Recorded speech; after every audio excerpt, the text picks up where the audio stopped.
Hola amigos, ¿cómo están? Bienvenidos a La Huella Guitar.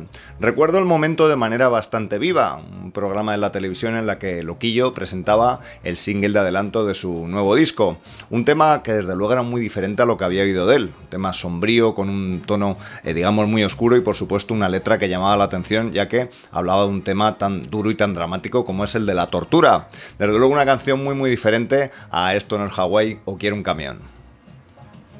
Poco me imaginaba yo entonces que su autor, para poder sacar este tema adelante, para que fuera el single de su disco, pues estaba luchando contra la censura de las discográficas, de los medios de comunicación y del partido que entonces estaba en el poder. Una censura que parecía desterrada y cosa ya de otros tiempos, pero que como veíamos aquí, seguía estando muy presente.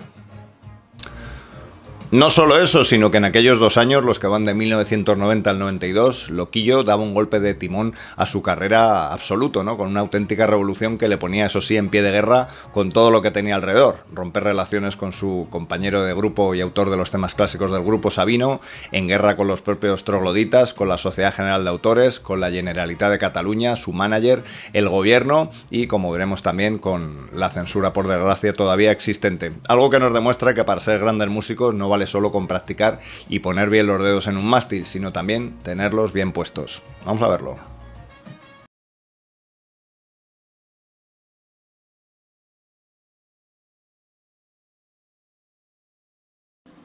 En 1990 se rompe esa relación Sabino-Loquillo que tan buenos resultados había dado. Evidentemente Loquillo era el encargado de defender los temas, pero Sabino pues había compuesto esos temas clásicos que tan buenos frutos le habían dado al grupo. Las razones por las que esto se viene abajo pues son variadas como cualquier verdad, ¿no? Que siempre tiene varias caras. Una de ellas seguramente será esa adicción cada vez más fuerte de Sabino a la heroína, que le lleva al final a dejar el grupo también por su mal estado de salud, pero sobre todo seguramente por ese, digamos, el tema del dinero, ¿no? Un tema en el que cuando Sabino empieza a ver que a él le llegan royalties de la composición de las canciones y los demás, pues en ese sentido no ven dinero, pues ahí se crea un gran cisma con el grupo, ¿no? En especial con Loquillo, que pues también tenía ese derecho a componer sus temas, pero como el propio Sabino recordaba, pues no todo el mundo sabe hacer canciones y muchas de ellas pues le parecían pueriles o que no estaban en, digamos, buenas canciones como para publicarlas, ¿no? Algo que evidentemente va a llevar ahí a una pugna dentro del grupo y ese cisma final.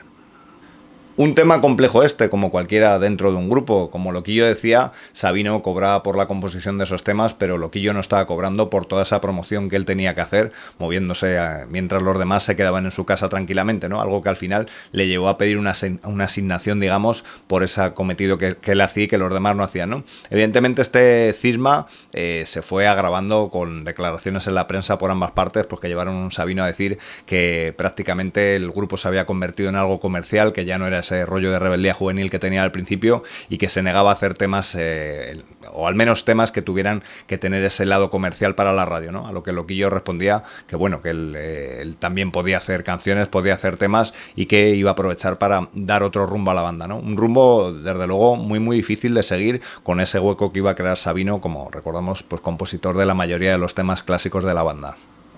El grupo, como cualquier otra banda, evidentemente tenía sus problemas internos, pero lo que traslucía hacia el exterior era que estaban en su mejor momento. Recordemos que en aquellos años 89-90, Loquillo era una de las bandas más importantes, dando casi 180 conciertos al año, ¿no? A un nivel estratosférico que hacía que, pues, como decía el propio Loquillo, no tuviera recuerdos de todos aquellos años más que de autocares, hoteles y el escenario, ya que se vivía con una intensidad total y el trabajo era pues que les dejaba exhaustos, ¿no? A un nivel tanto emocional como físico. Hubo un punto de inflexión en el que Loquillo decide mandarlo todo al garete, es decir, cortar con todo aquello y algo que no suele hacer un artista o un grupo, que es romper justo cuando estás en el mejor momento.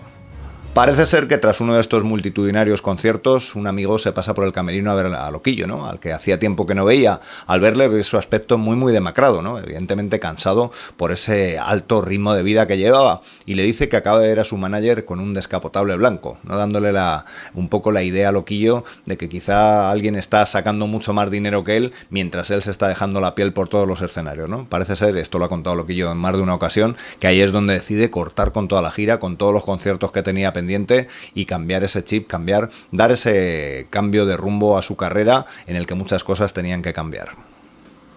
Ante estas acusaciones que el manager niega de manera rotunda, el hecho de que se esté quedando con su dinero, pues a Loquillo no le queda otra que cambiar de manager. En este caso entra Guy Mercader, ¿no? Que el propio Loquillo reconoce fue una figura esencial en esos momentos en los que pues Loquillo iba a empezar a, digamos, a cambiar su trayectoria y su manera de entender las cosas, ¿no? Una de las cosas que más le encienden a Loquillo es ver que no solo el manager podía estar llevando su dinero, sino que hay, digamos, un mecanismo hecho, ¿no?, en la España de entonces para que las canciones se radiaran, para que los medios de comunicación funcionaran, en el que el artista pues tenía que pagar para que esto fuera así, ¿no? Y que todos iban llevando una especie de mordida desde la discográfica a los medios de comunicación con evidentemente el trabajo que estaba haciendo el músico. Para ello decide, como decimos, dar algunos cambios, ¿no?, para que esto vaya cambiando y de alguna manera cambiar ese rumbo que había traído hasta aquí.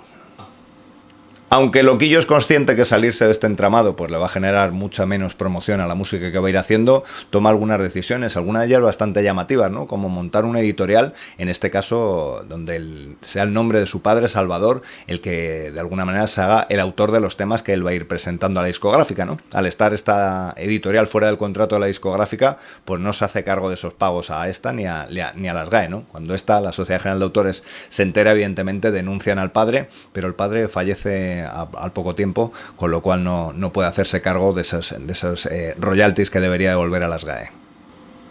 La relación con su propia banda, los Troglos, también se va a resentir, como es de lógica, ¿no?, ya que llevan muchísimos años y necesitan suplir ese hueco que ha dejado Sabino.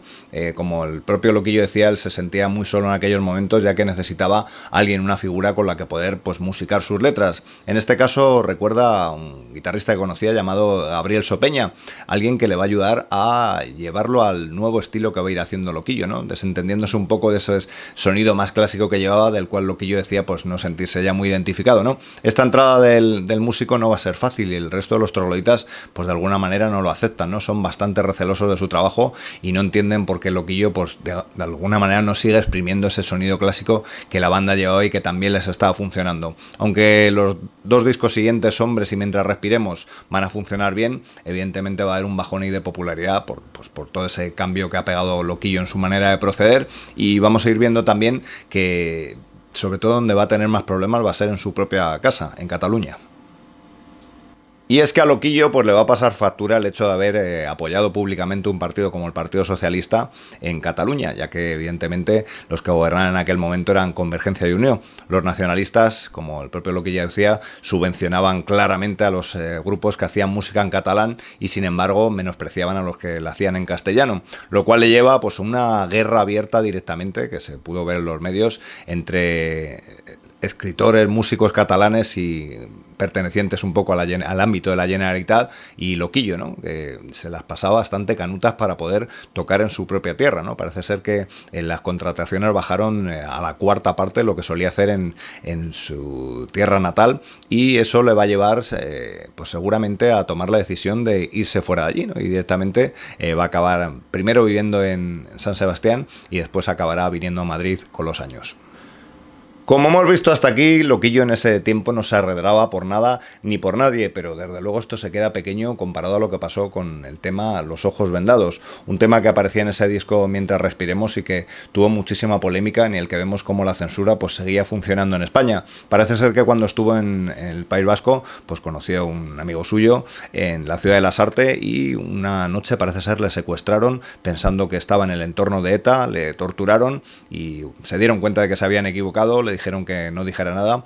Loquillo quiso representar esto en esta letra tan cruda, y los problemas que le causó el poder sacar esta canción no solo en el disco sino como single pues fueron enormes, ¿no? Vamos a ver cuáles fueron.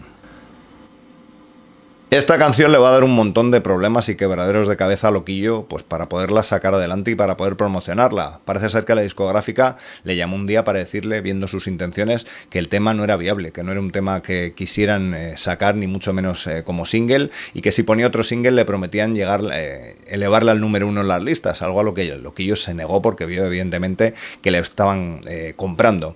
En muchísimos medios de difusión el tema no salió, se vetó directamente, otros como como los 40 principales pusieron de excusa que era un tema muy largo, y le pasó bastante factura a Loquillo después en la gira posterior, ya que el Partido Socialista, que era entonces el partido en el poder, mientras todavía coleaba todo el tema del GAL, pues este no era un tema que quisieran estuviera ahí, y bajo las contrataciones en todos los ayuntamientos en los que gobernaba el PSOE, pues Loquillo dejó de tocar directamente, o sea que le salió el tema bastante caro, pero consiguió que esta canción se escuchara, ¿no? Parece ser que contactó con Amnistía Internacional, que le hicieron bastante caso, se llegó a escuchar la canción, pero como digo, los problemas a nivel casero fueron enormes y le pasó bastante factura después, pues como vemos, no solo a la hora de vetarle en radios, etcétera, sino también a la hora de tener actuaciones. Amigos, pues hasta aquí este vídeo donde repasamos esos 2 años de Loquillo en los que prácticamente estuvo en guerra con todo el mundo, eso sí, eligiendo al final su destino y su propia, digamos, rumbo musical. Nos gustaría que nos pusierais algún comentario comentándonos datos que sepáis de todo esto, siempre con respeto, por favor, porque sé que los temas son un poco delicados también, y sobre todo que nos digáis si pensáis que en España existe todavía la censura a la hora de publicar un libro, de sacar una canción o de hacer un vídeo. Nos vemos en el siguiente. Gracias.